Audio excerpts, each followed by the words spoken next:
El tubo estaba caliente, no tibio, caliente, como si alguien lo acabara de sacar de una mano viva, de una mano que todavía tenía pulso, que todavía bombeaba sangre hacia los dedos. Yo lo sostuve entre los míos durante 4 segundos completos antes de entender lo que significaba. 4 segundos que cambiaron los siguientes 18 años de mi vida. El muchacho del que procedía esa sangre había muerto hacía 2 horas y 40 minutos. Lo había visto yo mismo. Lo había visto con estos ojos. Y sin embargo el tubo estaba caliente. Guardé silencio. No por miedo, no exactamente. Lo guardé porque no tenía palabras para lo que acababa de sostener entre las palmas. Y ese silencio duró 18 años. Mi nombre es el doctor Marcos Santelli. Soy bioquímico clínico con especialización en hematología forense. Trabajé durante 27 años en el laboratorio de patología del Hospital San Gerardo de Monza, en Lombardía. He procesado más de 16.000 muestras de sangre a lo largo de mi carrera. Sé exactamente a qué temperatura enfría la sangre extraída en las horas posteriores a la muerte. Sé lo que significa cada décima de grado, y lo que sostenía en esa tarde de octubre de 2006 violaba todo lo que yo sabía. Pero eso era solo la primera capa, porque hay algo más en esta historia que no te he contado todavía. En el bolsillo interior de mi bata, esa misma tarde, el muchacho me entregó algo antes de que yo saliera de la habitación. Me dijo que no lo abriera, que ya sabría cuándo. Ese sobre lleva sellado 18 años. Lo abrí hace 3 meses, y lo que encontré dentro tenía mi nombre completo, mi número de identificación de laboratorio y una fecha que era exactamente el día en que lo abrí. Eso todavía no es lo peor. Lo peor es lo que descubrí cuando empecé a comparar mis registros con los de otros 3 laboratorios en 2 países distintos. Había un patrón que nadie había conectado porque nadie había pensado en buscar en ese lugar concreto, en esa columna concreta de datos. Yo tardé 14 años en verlo. Y cuando lo vi, entendí por qué el tubo había estado caliente. Antes de seguir, solo un momento, quiero agradecer a 2 personas que han dado un paso al frente y se han hecho miembros de este canal, a Reina Monje y a Manuel García Rodríguez. Hacerse miembro aquí es encender una vela en Asís, un donativo real para la basílica donde hoy descansa Carlo. Gracias por mantener viva su memoria conmigo, y ahora vuelvo, porque todavía no te he contado lo que pasó cuando llegué al laboratorio y puse ese tubo en la centrifugadora. Déjame decirte quién soy antes de seguir, porque lo que voy a contarte necesita un contexto. Crecí en Turín. Estudié bioquímica en la Universidad de Pavía. Me doctoré con una tesis sobre degradación lipídica post-mortem en tejido hemático, y en 1999 entré al San Gerardo como técnico de laboratorio de turno de noche. Para el año 2006 ya era jefe de sección de hematología forense, con un equipo de 5 personas bajo mi responsabilidad.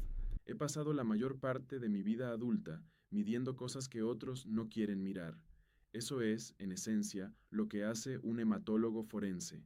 Mira la sangre y le pregunta cuándo, cómo y a qué temperatura. En cuanto a la fe, te diré lo que diría a cualquier colega. Era practicante de costumbre, no de convicción. Iba a misa en Navidad. Tenía un crucifijo en la pared del despacho porque lo tenía mi padre. No me hacía preguntas que los datos no pudieran responder. Y eso funcionó bien durante 37 años, hasta el 12 de octubre de 2006. Esa tarde me llamó la supervisora de planta para un encargo que, sobre el papel, era rutinario. Un paciente en la 4ª planta, habitación 411, había fallecido a las 16 horas y 22 minutos. Diagnóstico: leucemia promielocítica aguda, subtipo M3, 15 años de edad. Se necesitaban muestras de sangre postmortem para el registro oncológico regional. Protocolo estándar, nada urgente. Me dieron el nombre en el formulario Carlo Acutis. Llegué a la habitación 411 a las 19 horas y 4 minutos. Lo sé porque firmé la entrada en el registro de planta con ese sello horario. 42 minutos después de las 19 horas, 2 horas y 42 minutos después de la muerte. Había una mujer sentada junto a la cama, la madre. No hablamos más que lo necesario. Me dio el consentimiento firmado. Aparté la mirada y me centré en el trabajo. Y entonces me pasó lo que nunca me había pasado en 7 años de oficio. El muchacho abrió los ojos. No completamente, solo una rendija. Y en esa rendija vi algo que no supo decirme mi formación y que no encontré en ningún manual. Una mirada completamente serena. No la contracción refleja de un músculo, que también ocurre. Esto era diferente. Durante exactamente 3 segundos, sostuvo esa rendija abierta y yo me quedé paralizado con la aguja en la mano. La madre no lo vio. Miraba por la ventana. Luego cerró los ojos y la habitación volvió a ser lo que era, una habitación de hospital, en silencio, con el olor a antiséptico y a flores recientes. Extraje las 3 muestras. Tubo violeta para hemograma completo, tubo rojo para bioquímica, tubo verde para coagulación, protocolo estándar. Y cuando recogí los 3 tubos para meterlos en la bolsa de transporte isotérmica, mis dedos tocaron el primero de ellos. Caliente, no tibio, caliente. Comprobé la temperatura ambiente de la habitación, 19 grados centígrados, según el termómetro de pared homologado. La temperatura esperada de una muestra de sangre extraída 2 horas y 42 minutos después de la muerte en ese ambiente era de entre 21 y 23 grados a lo sumo. La temperatura de la muestra en mi mano era considerablemente más alta. Lo supe por el tacto antes de medirla. Guardé los 3 tubos en la bolsa. Salí de la habitación. Antes de llegar al ascensor, el muchacho Carlo me había llamado por mi nombre, no en voz alta. No había nadie en ese pasillo. Lo escuché de una manera que no sé describir con terminología clínica y que llevo 18 años intentando archivar en algún cajón de mi cerebro sin conseguirlo. Me volví. El pasillo estaba vacío. La puerta de la 411 estaba cerrada. Seguí caminando. Y mientras caminaba, el bolsillo izquierdo de mi bata pesaba más de lo que debería. Metí la mano. Había un sobre, pequeño, de papel manila, sellado con cinta adhesiva. No tenía remitente. Tenía mi nombre escrito con una caligrafía que no reconocí entonces, pero que reconocería años más tarde. Marco Santelli. No abrir hasta que sepas que es el momento. Llegué al laboratorio. Coloqué los tubos en la gradilla de recepción y entonces, bajo la luz fría de los fluorescentes del laboratorio, medí la temperatura del tubo violeta con el termómetro digital de precisión que usamos para el control de calidad de muestras. Instrumento marca Testo, modelo 454, calibrado ese mismo mes. 36,2 grados centígrados. Me quedé mirando el número durante un tiempo que no supe medir. 36,2. La temperatura de un cuerpo vivo, la temperatura de una mano que está viva. Lo primero que pensé fue error de instrumento. Es lo primero que piensa cualquier científico cuando los datos no cuadran. El instrumento está mal. Cambié el termómetro. Saqué el termómetro de reserva del cajón, el mismo modelo, calibración del mes anterior. Volví a medir. 35,8 grados centígrados. Diferencia de 0,4, dentro del margen de error entre 2 instrumentos distintos. El resultado era coherente con el anterior. El instrumento no estaba mal. Lo segundo que pensé fue contaminación de muestra. Temperatura de sala más alta de lo registrado, contacto con una fuente de calor durante el transporte, revisar la bolsa isotérmica.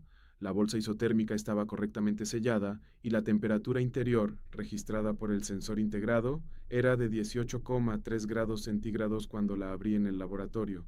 La muestra había viajado en un entorno más frío que la muestra misma. Eso no explicaba nada. Lo empeoraba. Lo tercero que pensé fue error de hora en el registro de defunción. Si el muchacho había muerto más tarde de lo indicado, el tiempo post-mortem era menor y la temperatura podía ser más alta. Llamé a la supervisora de planta. Me confirmó la hora. 16 horas 22 minutos, certificada por el médico de guardia, el doctor Andrea Ferreri, y por la enfermera de turno. 2 testigos. Hora registrada en el sistema del hospital, con sello digital. La muerte había ocurrido 2 horas y 42 minutos antes de mi extracción. 2 horas y 42 minutos. En ese tiempo, en un ambiente de 19 grados centígrados, la sangre de un cuerpo de 58 kilogramos debería haber descendido a entre 21 y 23 grados como máximo. El modelo estándar de Hensge para enfriamiento post-mortem en sangre venosa central lo establece con una curva que no deja margen para lo que yo tenía delante. 35,8 grados. 12 grados por encima del valor máximo esperado. No hay contaminación, no hay error de instrumento, no hay error de hora. Y ahora el problema era peor que antes, porque ya no podía atribuirlo a un fallo técnico. Lo registré, anoté los valores en el cuaderno de incidencias del laboratorio, con la hora, el número de muestra, el instrumento utilizado y la calibración. Sigo teniendo ese cuaderno. Tiene la firma de mi técnica de turno, Elena Russo, que estaba presente y que también midió la temperatura por iniciativa propia, con su propio termómetro, el modelo Testo 470, calibrado en septiembre de 2006. Su lectura, 35,6 grados centígrados, 3 mediciones, 3 instrumentos, resultado consistente. A las 22 horas de ese mismo día, antes de dejar el laboratorio, medí la temperatura del tubo por cuarta vez, 24,1 grados centígrados. En 3 horas, la muestra había descendido 12 grados. El ritmo de descenso era perfectamente normal. La curva de enfriamiento era completamente estándar a partir de ese momento. Como si algo que había mantenido la temperatura artificialmente elevada hubiera cesado a una hora determinada. No dormí esa noche. Me llevé el sobre a casa, lo puse encima de la mesa del estudio, lo miré durante 20 minutos, luego lo guardé en el cajón de los documentos importantes, debajo de mi contrato de trabajo y de la póliza de seguro. No lo abrí, no estaba listo. No sabía por qué no estaba listo, pero algo en mí, algo que no tenía nombre científico, sabía que todavía no era el momento. Si lo que acabas de escuchar te ha movido por dentro, déjame decirte algo antes de seguir. Desde esa noche llevo siempre un rosario conmigo, uno con cuentas en forma de rosa, hecho en memoria de Carlo Acutis. Si quieres tener algo entre las manos cuando reces, algo que te recuerde que la vida tiene más capas de las que medimos, está en el primer enlace de la descripción, debajo del vídeo y también en el comentario fijado. Llega a cualquier país del mundo. Pero espera, porque lo que encontré al procesar las muestras al día siguiente lo cambió todo de nuevo.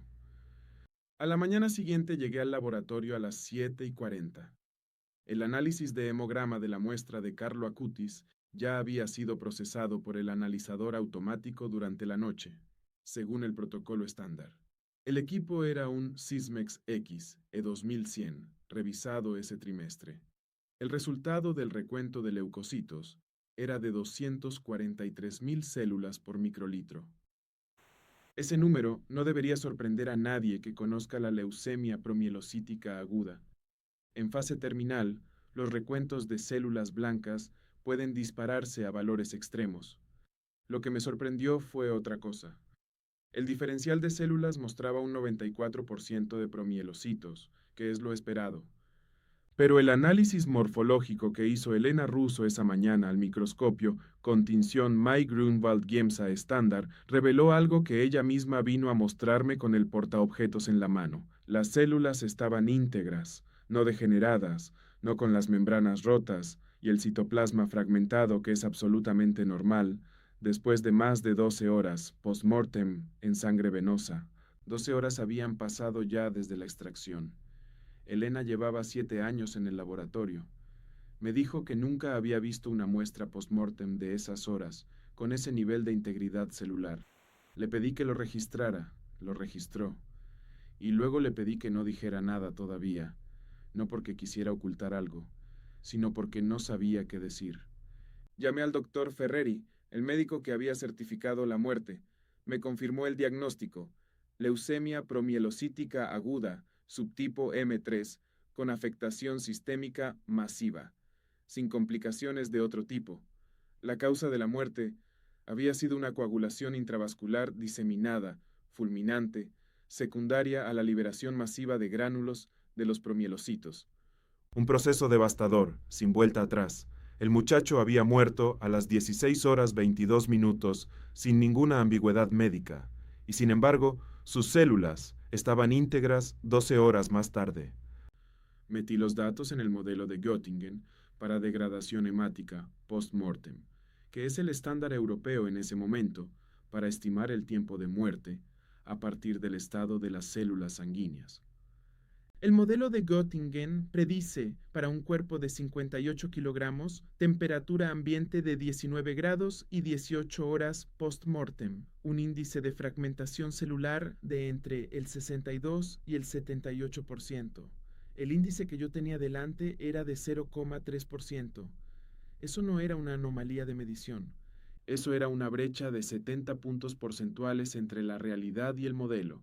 El modelo de Göttingen no tiene margen de error de 70 puntos. Pasé el día siguiente revisando la literatura. Busqué casos de preservación celular anómala post-mortem. Encontré 7 en la base de datos PubMed entre 1980 y 2006. Ninguno se acercaba a lo que yo tenía. El más cercano documentaba un índice de fragmentación del 17% a las 6 horas, en condiciones de frío extremo. Carlo no había estado en condiciones de frío, había estado en una habitación de hospital a 19 grados. Fue en ese momento, al final de ese segundo día, cuando empecé a sentir que el problema ya no era técnico. El problema técnico tenía datos, los datos no cuadraban, eso era un problema técnico con solución pendiente. Pero lo que empecé a sentir a partir de entonces no tenía categoría en mi vocabulario profesional.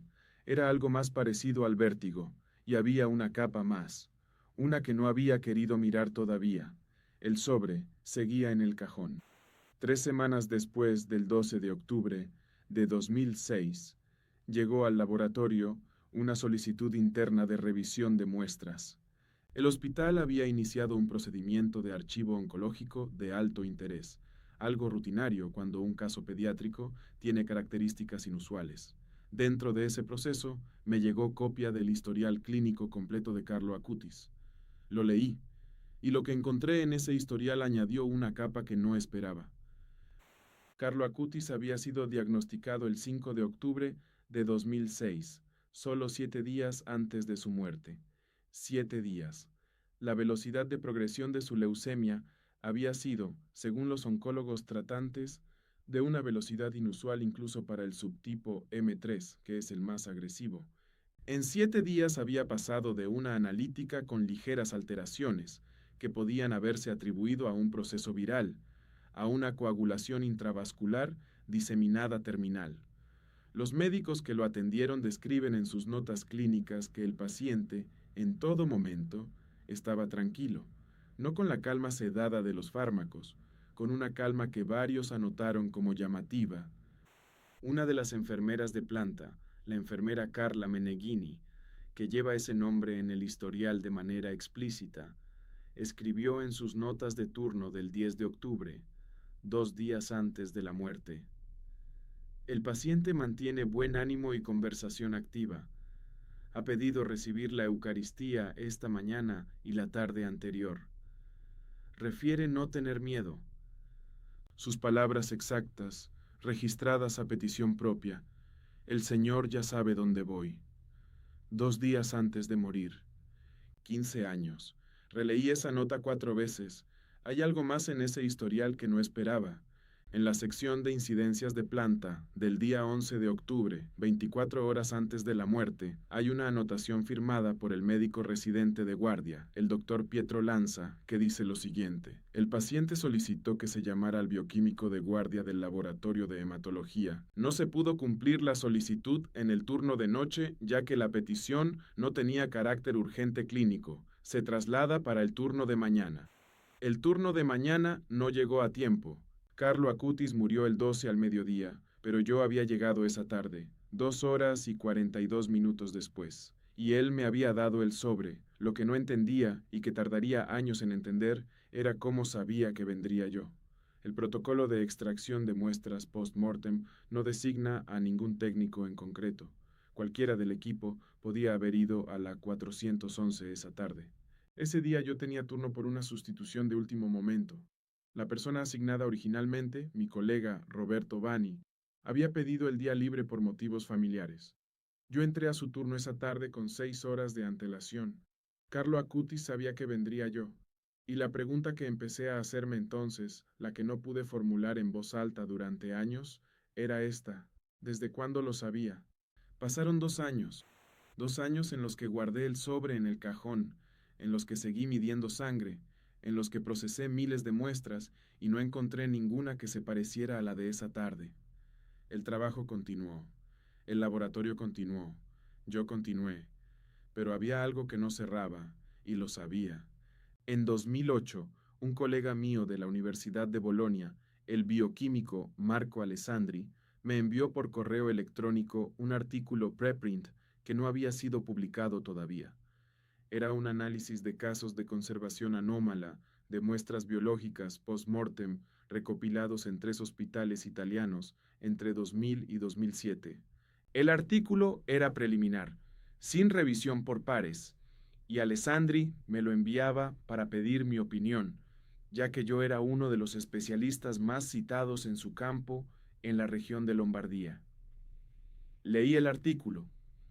Había un caso en ese artículo que me dejó sin respiración.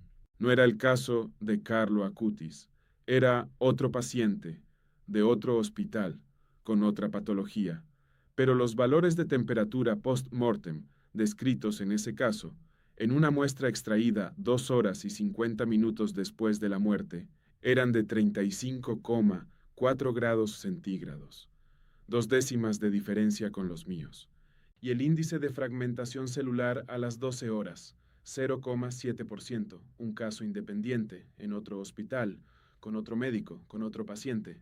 Llamé a Alessandri inmediatamente. Le pregunté por ese caso específico. Me dijo que el paciente había muerto en el Hospital Civile de Brescia en 2004 y que el médico que había extraído las muestras era el doctor Gianluca Marini, que en ese momento trabajaba en el departamento de oncología pediátrica del mismo hospital. Oncología pediátrica. Le pregunté la edad del paciente. Alessandri tuvo que buscar en sus notas. Volvió al teléfono y me dijo: 16 años. 16 años. En oncología pediátrica. En 2004. 2 años antes de Carlo Acutis. Le pedí el nombre del paciente. Alessandri me dijo que el protocolo de privacidad de datos le impedía compartirlo. Le entendí, pero le pedí que contactara con el doctor Marini y le preguntara si el paciente había tenido alguna vinculación con la práctica religiosa intensa. Alessandri se quedó en silencio un momento. Luego me preguntó por qué. Le dije que era para un análisis comparativo, personal, sin publicación. 3 días después me llamó. El doctor Marini había dicho que sí, que el paciente era un joven con una devoción inusual a la Eucaristía, que había pedido recibir la comunión todos los días durante su ingreso, que los enfermeros del turno de noche habían comentado entre ellos que el muchacho rezaba el rosario a horas en las que los demás pacientes dormían. El rosario, la Eucaristía, la edad, los valores de temperatura, el índice celular. No era un patrón, todavía no. Un patrón necesita más de 2 puntos, pero era algo. Saqué el cuaderno de incidencias de 2006 del archivador, lo puse encima de la mesa, lo abrí en la página donde estaban mis anotaciones del 12 de octubre, y durante la primera vez en 2 años lo leí entero, de principio a fin, sin saltarme una línea. Había algo que había anotado en ese cuaderno esa noche que no recordaba haber escrito. Estaba al final de la página, con mi letra, pero con una presión del bolígrafo más fuerte que el resto, como si lo hubiera escrito bajo una tensión distinta. Decía: la muestra huele a flores. No identificado. Verificar. No lo había verificado. No sé si es posible que una muestra de sangre huela a flores. No hay ningún mecanismo bioquímico que lo explique, pero yo lo había anotado esa noche y lo había olvidado completamente durante 2 años. Hay algo más que quiero contarte sobre ese cuaderno, Pero antes necesito que entiendas quién era Carlo Acutis, porque sin eso, lo que viene después no tendrá el peso que tiene. Si esta historia te está llegando al alma y quieres hacer algo con lo que estás sintiendo, puedes encender una vela en Asís, haciéndote miembro de este canal. Es un donativo para la basílica donde hoy descansa Carlo, en Asís, Italia.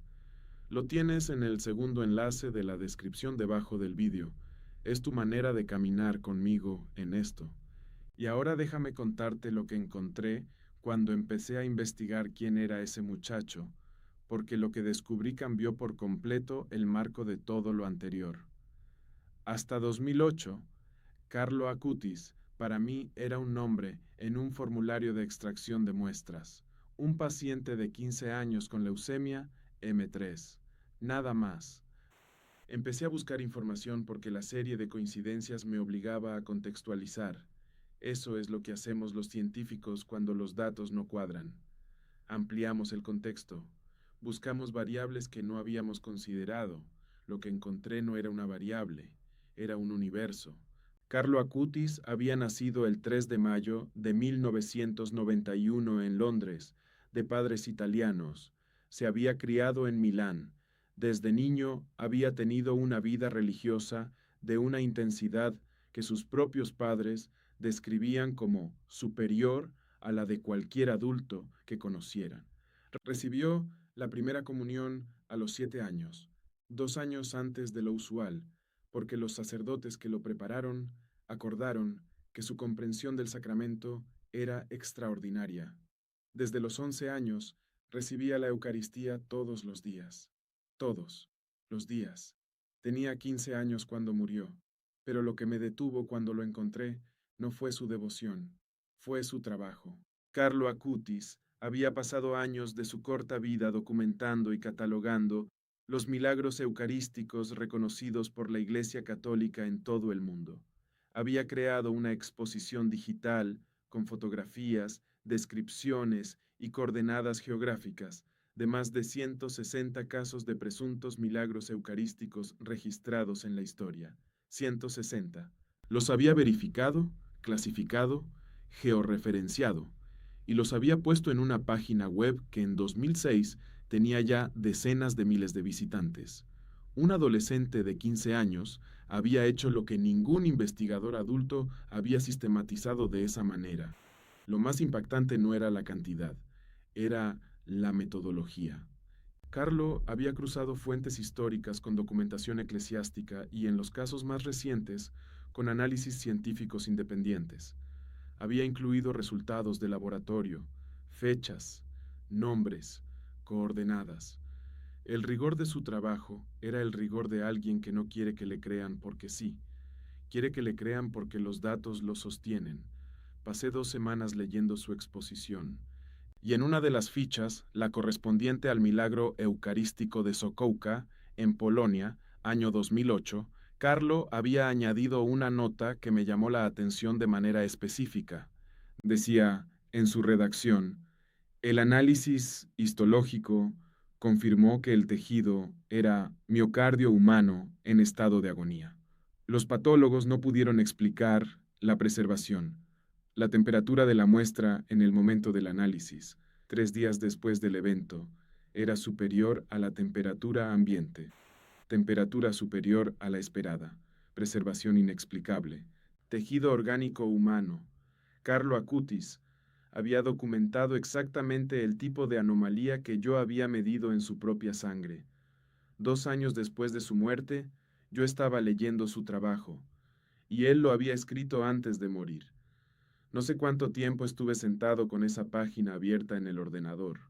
Lo que sí sé es que cuando levanté la vista y vi el cajón donde guardaba el sobre, sentí algo que en términos fisiológicos podría describir como una descarga adrenérgica aguda, taquicardia leve, temperatura periférica elevada, visión periférica levemente reducida, miedo. Era miedo, no del tipo que produce peligro, el tipo que produce la verdad cuando llega demasiado cerca. Fui al cajón, saqué el sobre, lo sostuve durante 1 minuto, Lo devolví al cajón. Todavía no era el momento. Lo sabía de la misma manera en que lo supe la primera noche, y ese saber sin razón me inquietaba más que cualquiera de los datos. En ese mismo año, 2008, Antonia Salzano, la madre de Carlo, empezó a dar entrevistas y a participar en eventos sobre la vida de su hijo. Una de esas entrevistas fue publicada en un boletín católico de difusión regional que llegó a mis manos de manera indirecta, porque un colega lo dejó olvidado en la sala de descanso del laboratorio. Lo leí porque el nombre de Carlo en la portada me detuvo. En esa entrevista, Antonia Salzano decía algo que yo no esperaba. Decía que Carlo, en los últimos días de su vida, había hablado de varias personas que vendrían después de su muerte y que llevarían algo suyo sin saberlo. Sus palabras, según la madre, eran: hay personas que van a cargar con algo mío, van a tardar en entenderlo, pero lo van a entender. No tengan miedo cuando llegue el momento. Personas que van a cargar con algo suyo sin saberlo.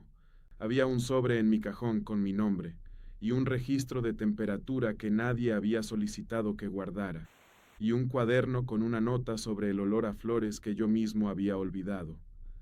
Volví a casa esa noche con la certeza de que había algo en esta historia que no podía seguir ignorando, pero también con la certeza de que no era todavía el momento de abrir ese sobre. La instrucción era clara. Ya sabría cuándo. Lo que no sabía era que iba a tardar 12 años más. Los años que siguieron no fueron vacíos, fueron años de acumulación silenciosa. En 2010 obtuve una copia del informe de exhumación del cuerpo de Carlo Acutis, que había sido exhumado ese año como parte del proceso de beatificación.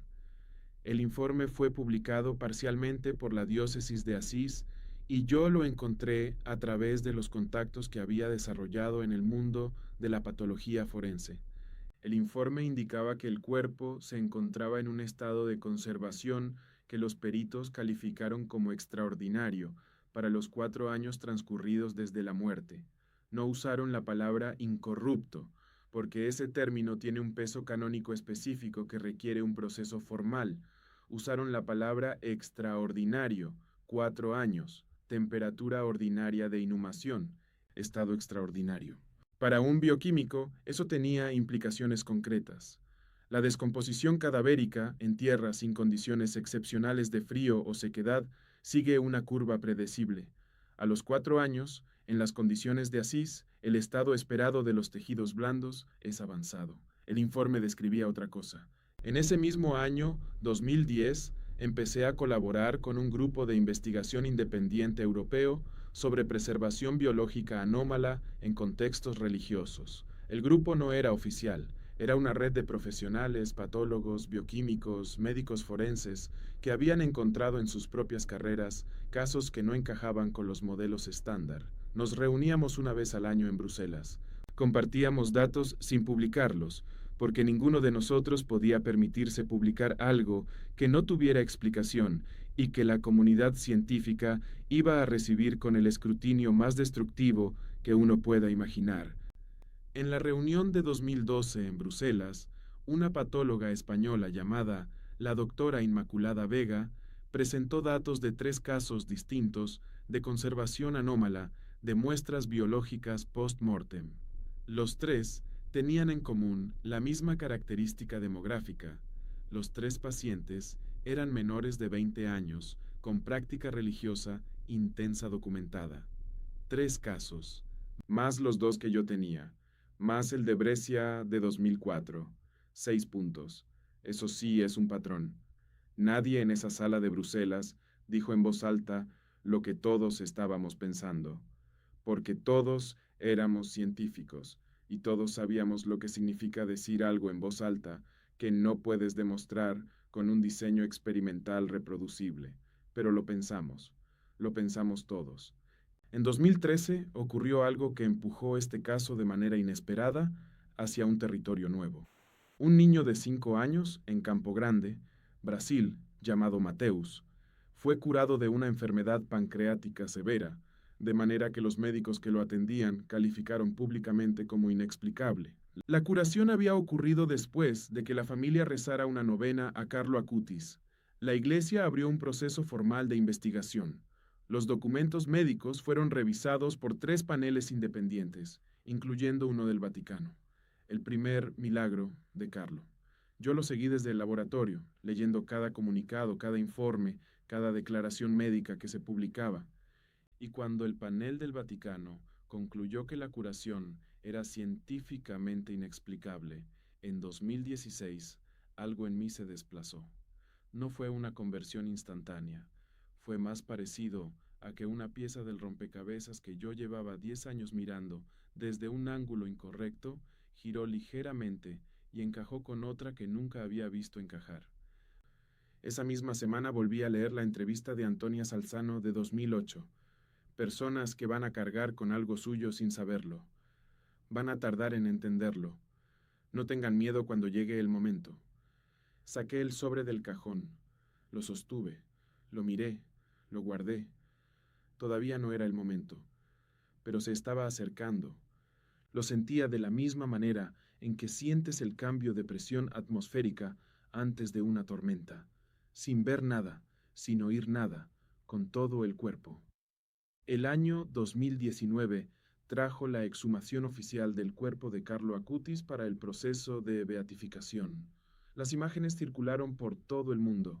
El cuerpo estaba vestido con ropa de adolescente, zapatillas deportivas Nike, vaqueros azules, sudadera, 13 años después de la muerte, conservado de una manera que generó una respuesta pública que yo, desde mi laboratorio, observé con una mezcla de reconocimiento y de algo que no supe nombrar durante semanas. Reconocimiento, porque lo que veía era consistente con lo que mis datos habían sugerido desde 2006.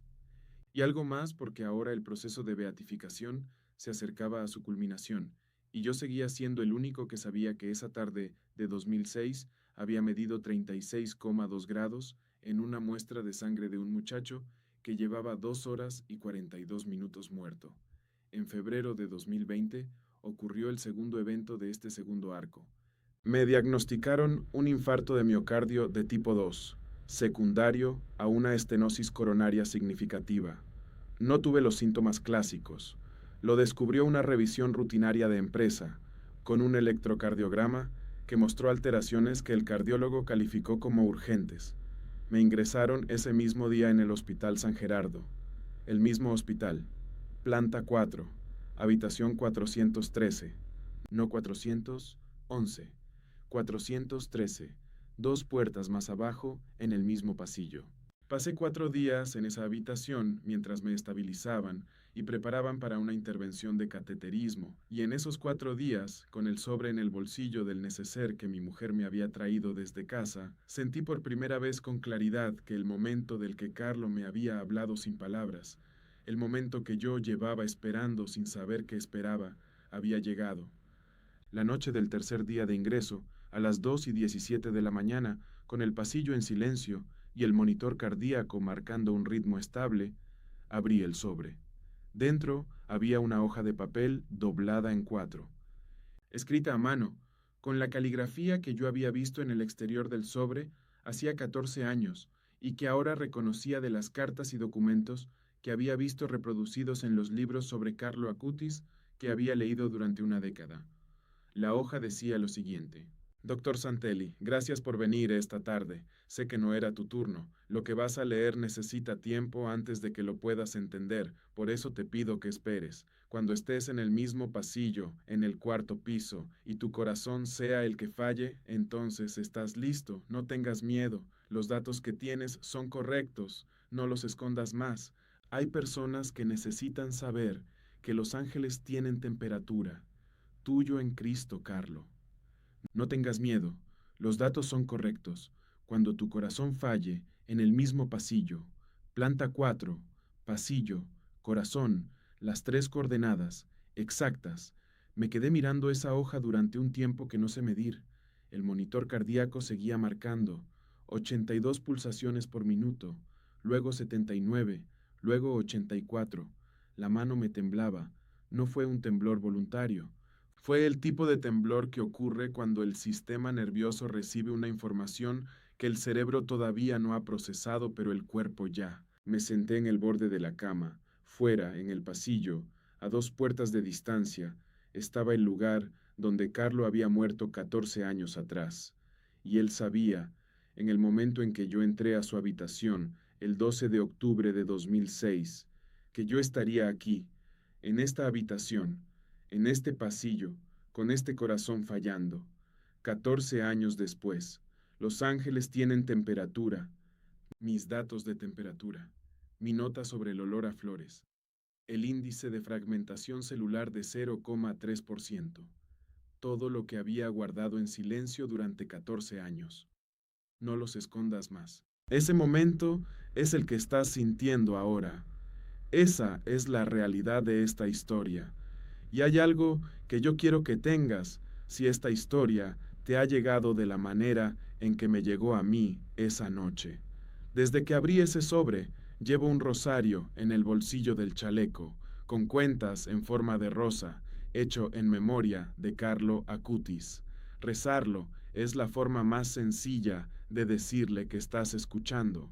Si quieres tener uno, está en el primer enlace de la descripción, debajo del vídeo, y en el enlace de la biografía de este canal. Llega a cualquier país. Puedes regalárselo a alguien que lo necesite o guardarlo para ti. Y antes de que termine, quiero contarte lo que pasó después de salir de ese hospital, porque es lo último que Carlo me dejó. Salí del Hospital San Gerardo el 16 de febrero de 2020. La intervención de cateterismo fue exitosa. El cardiólogo, el doctor Russo, me dijo que tenía suerte de que el electrocardiograma rutinario hubiera detectado la estenosis antes de que se produjera un evento mayor. Me dijo que en un 90% de casos similares, el primer síntoma es el infarto completo. Yo asentí y no le dije lo que llevaba en el bolsillo del neceser. La nota de Carlo decía que sus datos eran correctos, que no los escondiera más. En los días que siguieron, desde la recuperación en casa, empecé a escribir el informe que debería haber escrito en 2006. Un informe técnico completo.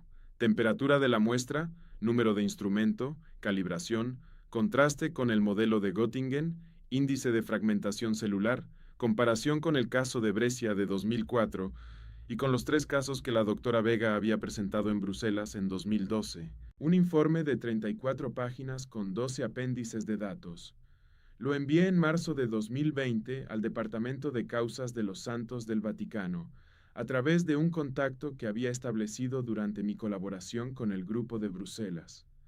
No pedí respuesta inmediata. Adjunté fotocopia de la nota de Carlo. Adjunté fotocopia de mi cuaderno de incidencias de 2006 con la firma de Elena Russo. Adjunté los registros digitales del analizador Sysmex. Y en octubre de 2020, Carlo Acutis fue beatificado por el Papa Francisco en Asís. Yo lo vi desde casa, en televisión, con la nota en la mano. Había algo que todavía no te he dicho sobre lo que ocurrió entre la beatificación y la canonización. Algo que completó el cuadro de una manera que solo puedo describir como una firma. En 2022, la Iglesia reconoció el segundo milagro de Carlo Acutis, una joven costarricense llamada Valeria Valverde, que había sufrido un traumatismo craneal severo y cuya recuperación, según los médicos que la trataron, era médicamente inexplicable. Los informes de neuroimagen publicados en el proceso canónico mostraban una regeneración de tejido que el panel de especialistas no pudo atribuir a ningún mecanismo biológico conocido. Tejido que se regenera cuando no debería. Temperatura que no desciende cuando debería. Células íntegras cuando no deberían estar. El patrón tiene ahora demasiados puntos para ignorarlo. En ese mismo año, 2022, envié los datos a 2 revistas científicas de patología forense. Las 2 rechazaron el artículo, no por falta de rigor metodológico, ambas lo reconocieron explícitamente. Lo rechazaron porque, en palabras de uno de los editores, el artículo no puede ser publicado sin una hipótesis explicativa que sea compatible con el conocimiento científico establecido y el autor no proporciona ninguna. Tenían razón, no tengo hipótesis explicativa, solo tengo datos. En 2023 viajé a Asís por primera vez, no en peregrinación, o al menos eso me dije. Fui para ver la basílica donde Carlo descansa, para ver con mis propios ojos el lugar al que los datos me habían estado señalando durante 17 años. La Basílica de Santa María de los Ángeles en Asís es un edificio que alberga dentro de sí a la Porciúncula, la pequeña capilla donde San Francisco de Asís rezaba, y dentro de ese conjunto, en la cripta, está la tumba de Carlo Acutis. Me acerqué a la tumba, la caja de cristal, el muchacho con sus zapatillas Nike y su sudadera, el mismo muchacho del que yo había extraído sangre el 12 de octubre de 2006. El mismo que me había dado el sobre, el mismo cuyos valores de temperatura y fragmentación celular yo había guardado en un cajón durante 17 años. Me quedé de pie delante de esa tumba durante 17 minutos. No recé en el sentido formal. Miré, y mientras miraba, sentí de manera física, en el pecho, algo que los instrumentos no miden. No era taquicardia, era lo contrario, una calma que entraba desde fuera hacia adentro, desde los pulmones hacia el centro del esternón, desde el esternón hacia todo lo demás. Sé lo que es el placebo, sé lo que es la respuesta parasimpática al entorno de quietud, sé distinguir entre fisiología y sugestión. Lo que sentí en esa cripta no era ni lo uno ni lo otro. No tengo categoría para lo que era. Tengo la honestidad de admitirlo. Antes de salir de la basílica, me detuve en la capilla lateral y encendí una vela. La primera vela que había encendido en un lugar sagrado desde mi confirmación, 43 años atrás. Y mientras la encendía, pensé en Elena Russo, que había medido la temperatura esa noche y nunca había pedido explicación, en Alessandri, que me había enviado el preprint sin saber lo que movía, en la doctora Vega, que había presentado sus datos en Bruselas, con la misma cara de quien sabe que está diciendo algo que no puede decir, en todos los que habían cargado con sus propios datos sin saber bien qué hacer con ellos. Personas que van a cargar con algo suyo sin saberlo. Todos nosotros. Durante todos esos años. En el mes de septiembre de 2025, el Papa León XIV canonizó a Carlo Acutis en Roma, en el marco del año jubilar. Yo estaba en la plaza de San Pedro.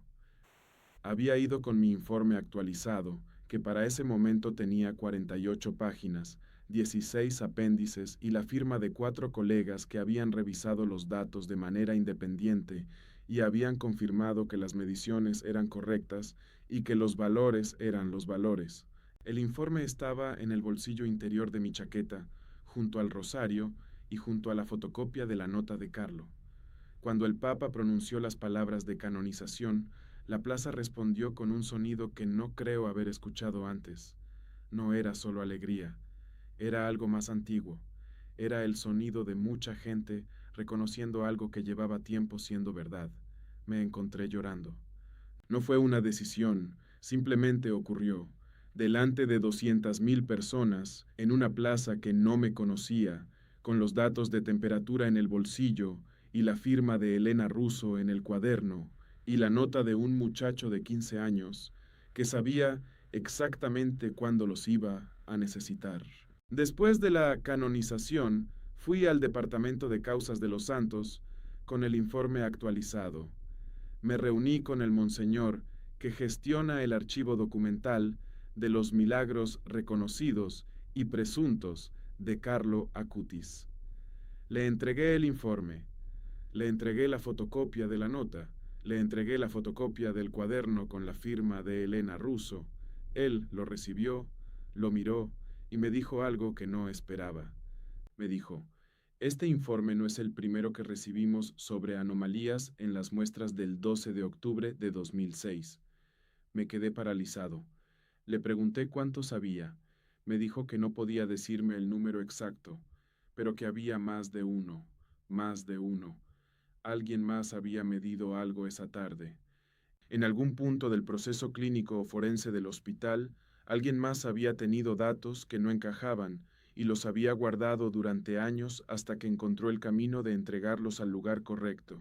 Personas que van a cargar con algo suyo sin saberlo. No era solo yo, no había sido nunca solo yo. Hay algo que quiero pedirte antes de terminar. Quiero que pienses en lo que has escuchado en este último tramo y en todo lo anterior. El tubo caliente, la nota con mi nombre, la fecha exacta, el pasillo del cuarto piso, la canonización en la plaza, y luego quiero que pienses en si hay alguien en tu vida que necesite escuchar esto, un familiar, un amigo que está pasando por algo difícil, alguien que ha perdido la fe o que nunca la tuvo, pero que necesita saber que los datos también pueden apuntar hacia algo más grande. Comparte este video con esa persona.